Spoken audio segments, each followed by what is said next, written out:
성경 말씀 이사야 29장 15절에서 24절입니다. 자기의 계획을 여호와께 깊이 숨기려 하는 자들은 화 있을진저 그들의 일을 어두운 데서 행하며 이르기를 누가 우리를 보랴 누가 우리를 알랴 하니 너희의 패역함이 심하도다. 토기장이를 어찌 진흙같이 여기겠느냐. 지음을 받은 물건이 어찌 자기를 지은 이에게 대하여 이르기를 그가 나를 짓지 아니하였다 하겠으며 빚음을 받은 물건이 자기를 빚은 이에게 대하여 이르기를 그가 총명이 없다 하겠느냐. 오래지 아니하여 레바논이 기름진 밭으로 변하지 아니하겠으며 기름진 밭이 숲으로 여겨지지 아니하겠느냐.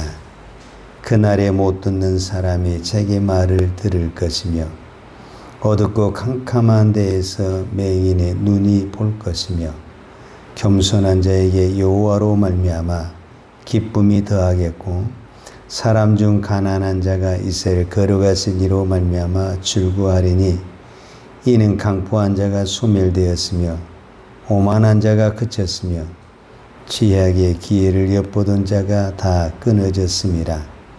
그들은 송사로 사람에게 죄를 씌우며 성문에서 판단하는 자를 올무로 잡듯 하며 헛된 일로 의인을 억울하게 하느니라.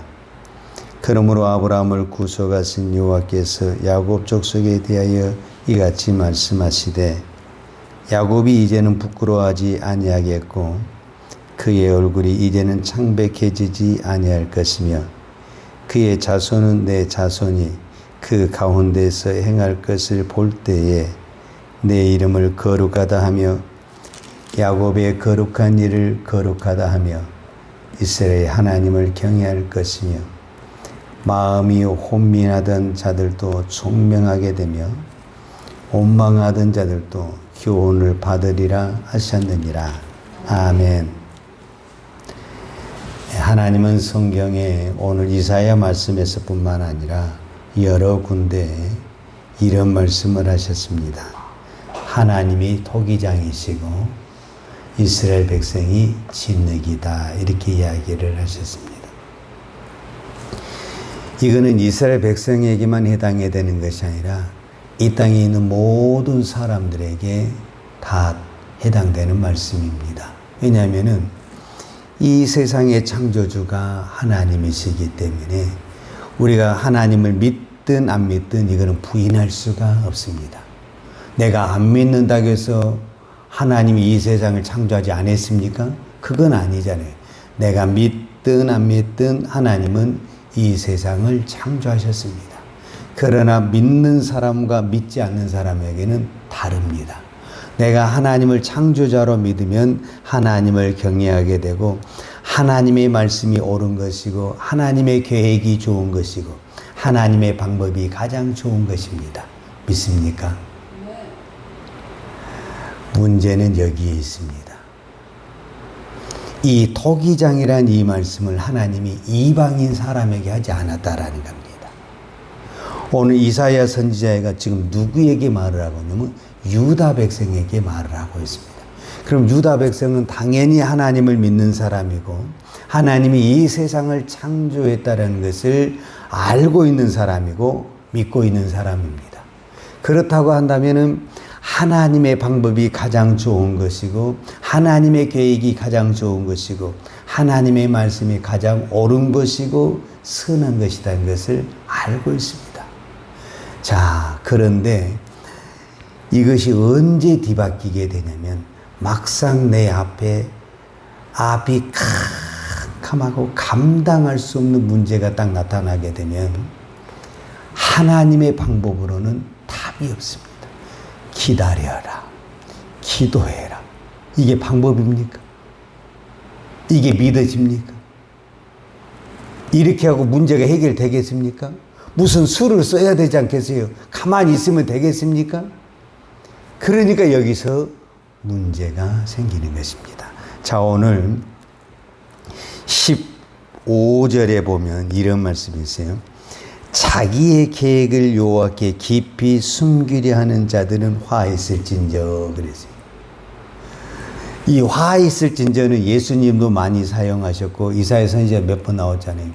대부분 무엇에 쓰냐면 외식하는 자, 위선자 이런 사람에게 화 있을진저 그랬거든요. 그런데 오늘 성경은 누구에게 화 있다 그러냐면 자기의 계획을 숨기려는 자들은 그랬어요. 왜 자기의 계획을 숨깁니까? 하나님이 내 계획대로 안 해줄 것 같아. 그러니까 내 계획대로 하기 위해서는 어떻게 해야 돼요? 하나님한테 내 계획을 말을 하면 안 돼. 내가 딱 말을 하면 그거 안 된다. 그럼 어떻게 하겠어요? 이럴 수도 없고 저럴 수도. 그러니까 내 생각을 가지고 그냥 밀고 가버려야 되는 거예요. 왜? 하나님은 분명히 이거를 안 들어줄 것 같아. 우리의 자녀들이 부모에게 말을 안 하잖아요. 왜? 말해봐야 안 될 것 같거든요. 이 원리가 똑같은 거거든요. 자, 그만큼 우리는 그런 애들이 똑똑하다고 말을 합니까? 미련하다고 말을 합니까? 부모의 입장에서는 미련하다고 말을 하지만 자녀 입장에서는 대단히 똑똑하다고 말을 하죠. 이게 서로 자기 입장에서 이야기를 해요. 이 대표적인 사람이 누구냐? 야곱입니다. 야곱은 태어날 때 쌍둥이로 태어났는데 둘째로 태어났잖아요. 태어날 때 이미 하나님이 약속을 했어요. 작은 자가 큰 자가 된다. 하나님이 이미 축복을 줬어요. 그 말은 무슨 말입니까? 너는 장자가 아니지만 장자의 복을 받는다. 이게 하나님의 말씀이거든요. 근데 딱 야곱이 보니까 나는 장자의 복을 받지 못할 것 같아. 그래가지고 이제 자기 계획대로 진행을 하는 거예요, 계획으로. 그 계획이 뭐예요? 팥죽이에요, 팥죽. 가만히 있어도 되는데 자기 계획을 쓰게 되는 거예요. 왜? 내가 장자의 축복을 받아야 되겠다고. 그래서 형을 속입니다. 그래서 결국 또 누구를 속여야 되냐? 아버지를 속여요. 그래서 축복을 받기는 받는데 집에서 쫓겨납니다. 도망을 쳐야 됩니다. 이것이 야곱의 계획. 그래서 길을 가다가 이제 하나님을 만나는 거예요. 그때 좀 정신이 든가 싶었더니 또 라반의 집에 가서 또 자기의 생각이 발동이 되는 거예요. 라반의 집에 갔는데 두 딸이 있는 거예요. 두 딸이. 라반의 두 딸. 레아가 있고 라헬이 있는 거예요. 딱 첫눈에 반해버린 게 누구예요? 라헬이요. 근데 이걸 하나님께 말하면 하나님 너는 그게 안 된다. 너는 레아하고 결혼해야 돼. 이렇게 꼭 말을 할 것 같은 거예요. 그러니까 자기가 먼저 선수를 쳐가지고 라반에게 찾아가서 기도했겠어요. 그걸 기도하고 말하겠어요? 내가 7년을 봉사할 테니 나한테 주시오. 그러니까 라반의 입장에서 너무너무 좋은 거야. 그냥 일만 해줘도 좋은데 어떻게 품삯을 줄까 생각했는데 라헬을 위해서 그냥 공짜로 7년 동안 일한다니 이렇게 좋을 수가 어디가 있어요. 7년이 됐어요. 라헬을 얻었어요? 못 얻었어요? 못 얻어. 그리고 레아가 딱 들어버리고. 이것이 야곱의 계획이라는 거예요. 그런데 하나님은 야곱을 사랑하십니다. 야곱이 믿음이 좋아서 사랑한 거 아닙니다. 하나님이 야곱에게 언약을 했습니다. 내가 너를 사랑한다. 말라기 1장에 보면은 내가 에서는 미워했고 야곱은 사랑한다. 이 말씀이 나오거든요. 그러니까 하나님이 야곱이 보기에는 도대체 마음에 든 것이 없어요. 솔직하니. 그런데 하나님이 약속을 했어요. 내가 너를 사랑한다. 내가 너에게 장자의 복을 준다. 그런데도 야곱은 그 말을 못 믿고 기회만 있으면 우리로 말하면 머리를 굴리고 계산을 하고 자기 방법을 쓰는 거예요. 그때마다 뭐를 손해보냐? 시간을 손해보고 물질을 손해보고 일이 팍 복잡해지게 되는 거예요. 정신을 못 차리는 거예요. 그런데도 하나님은 야곱을 사랑하시고 복을 주십니다. 그 고생했는데 그 라반이 다 속이잖아요. 그래서 야곱이 임금을 못 받고 거지가 될 판인데 하나님이 복을 주셔가지고 야곱이 거부가 되잖아요, 사실. 더 이상 있을 수가 없어서 야곱이 이제 자기 집에를 갑니다. 그런데 형이 길가에서 온다는데 400명의 군사를 데리고 온다는 거예요. 이때 자기가 또 방법을 씁니다. 먼저 양을 보내보고 소를 보내보고 하여튼 뇌물 공략을 또 다 해봅니다. 안 돼. 방법이 없어. 그때서야 정신을 차리고 우리가 말한 대로 야복강단에서 밤이 새도록 기도합니다. 그리고 한돋배가 깨집니다. 그 한돋배가 깨졌다는 것은 야곱의 생각이 깨졌다는 것이고 야곱의 방법이 깨졌다는 것이고 야곱의 계산이 깨졌다는 것입니다. 이제 그때부터 이제 야곱이 우리로 말하면 눈을 뜨게 되고 내 방법으로는 안 된다. 이제는 힘도 없다. 다리도 절다. 아무것도 할 수가 없습니다. 그때서야 야곱이 정신을 차리게 됩니다. 하나님은 야곱을 사랑하십니다. 어떤 부분에서는 야곱은 4명의 부인이 있었고 12명의 자녀가 있었기 때문에 항상 이 가정이 좀 시끄러웠다. 문제가 많았다. 이렇게 볼 수가 있습니다. 그래서 그 현상이 누구에게 나타났습니까? 요셉에게 나타났습니다. 그래서 어떤 부분에서는 이게 다 야곱의 계산과 야곱의 계획이죠. 자기가 가장 사랑했던 라헬, 자기가 가장 사랑했던 요셉이 애국으로 팔려가는 이런 비극이 나옵니다. 어떤 부분에서는 야곱은 자기가 계획했던 그 모든 것들이 한순간에 무너지는 그런 사건이다라고 생각할 수가 있습니다. 그런데 하나님은 야곱을 사랑하십니다.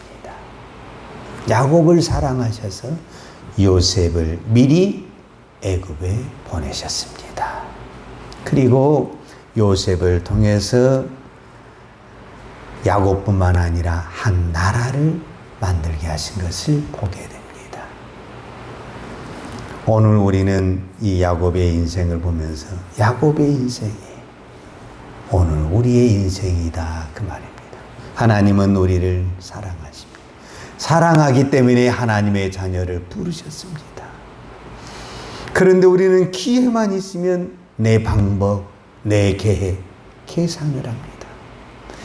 그 지나고 나면은 우리가 한 가지 깨달은 것은 괜히 내 방법대로 해가지고 시간 낭비, 물질 낭비. 그리고 우리는 하나님 앞에 회개합니다. 왜 그러느냐? 하나님의 말씀은 답이 아닌 것 같아요. 말이 아닌 것 같아요. 이걸로는 문제 해결이 안 될 것 같아요. 자, 요한복음 6장을 보면은 오병의 기적이 나오잖아요. 빌립의 방법이 있고 안드레의 방법이 있어요. 빌립은 뭐냐면은 지금 이 5,000명이라는 숫자를 먹이려면 돈을 걷든지 시장에 가서 물건을 사와서 먹여야 되는 말이 됩니까? 안 됩니까? 너무 현실적이죠. 그렇게 해야 되겠다. 이게 딱 뭐 계산이 나오잖아요. 계산이. 답이 보이잖아요. 안드레의 방법은 뭡니까? 한 어린아기가 보리떡 5개와 물고기 2마리가 있습니다. 이것 갖고 지금 뭐 하자는 거예요? 장난해? 이렇게 말이 되는 거잖아요. 말이 안 되는 거예요. 그런데 이게 하나님의 방법이다 그 말입니다. 그러니까 하나님이 오늘 저와 여러분에게 말씀하신 것은 말이 안 된다. 답이 없다. 계산이 안 나온다. 그런데 왜 우리는 그 말씀을 믿어야 되냐? 말했잖아요. 하나님이 토기장이다. 하나님이 창조주다. 그러니까 말이 안 되는 것 같아도 그것을 하나님을 창조주로 믿어야만이 그 믿는 사람이 하나님은 어떤 말씀을 하시든 말이 안 되는 말씀을 하시든 계산이 안 되는 말씀을 하시든 하나님이 창조주이다. 하나님이 토기장이다. 이거를 믿어야만이 그 다음에 뭐가 나옵니까? 순종이 나오는 것입니다. 여러분, 우리는 하나님을 창조주로 믿습니다. 근데 우리는 너무 똑똑해. 이제 우리는 야곱보다 더 똑똑해. 공부를 더 많이 하고 계산기 갖고 이제 계산기를 해버리니까 훨씬 똑똑해. 우리는 지금 야곱보다 더 어그장난 길을 가고 있는 거예요. 그러나 하나님은 야곱을 사랑하듯 우리를 사랑하십니다. 그래서 지금까지 우리가 붙어 있는 것입니다. 내가 지금 믿음이 좋아서 이 자리에 붙어 있는 것이 아니라 하나님이 우리를 사랑하셔서 붙어 있습니다. 오늘 우리는 그 어떤 기도보다 내 생각을 깨는 기도, 내 방법을 깨는 기도, 내 계산을 깨는 기도가 가장 능력 있는 기도고 축복의 기도가 될 줄로 믿습니다. 기도하겠습니다. 하나님 감사합니다. 우리는 늘 하나님께 기도하면서 전능하신 하나님, 거룩하신 하나님, 이 세상을 창조하신 하나님, 그러면서 우리는 신앙의 고백을 하고 또 우리는 하나님을 믿습니다 말을 하지만 우리의 문제 앞에서는, 현실 앞에서는 하나님의 말씀에 순종하기보다는 내 방법대로, 내 생각대로, 내 계산대로 움직일 때가 얼마나 많습니까? 주여, 이 시간에도 기도하옵나니 우리의 생각을 깨게 하여 주시고 우리의 방법을 깨게 해주시고 우리의 계산을 깨고 말이 안 되지만 앞뒤가 안 맞지만은 하나님의 말씀이 가장 옳은 것입니다. 하나님의 말씀대로 된다는 이 믿음으로 오늘 또 기도하고 오늘 또 이 땅에 살아내는 믿음의 종들이 되게 하여 주옵소서. 예수님의 이름으로 기도하였습니다. 아멘. 여호와는 내게 복을 주시고 너를 지키시기로 하며 여호와는 얼굴로 내게 비추사 은혜 베푸시기로 하며 여호와는 얼굴을 내게 향하여 드사 평강 주시기를 원하노라. 이제는 우리를 위하여 십자가에 돌아가신 우리 주 예수 그리스도의 은혜와 아버지 하나님의 무한하신 사랑과 성령님의 풍성한 은혜가 오직 하나님만 믿고 하나님의 방법대로 하나님의 말씀대로 순종하며 살기를 원하는 사랑하는 주의 종들 머리머리 예와 이 나라의 민족과 한국 교회 위에 온 열방이 생명의 복음을 증가하는 선교사님들과 사랑하는 주의 자녀들 머리에 이제로 영원토록 함께 있을지어다. 아멘.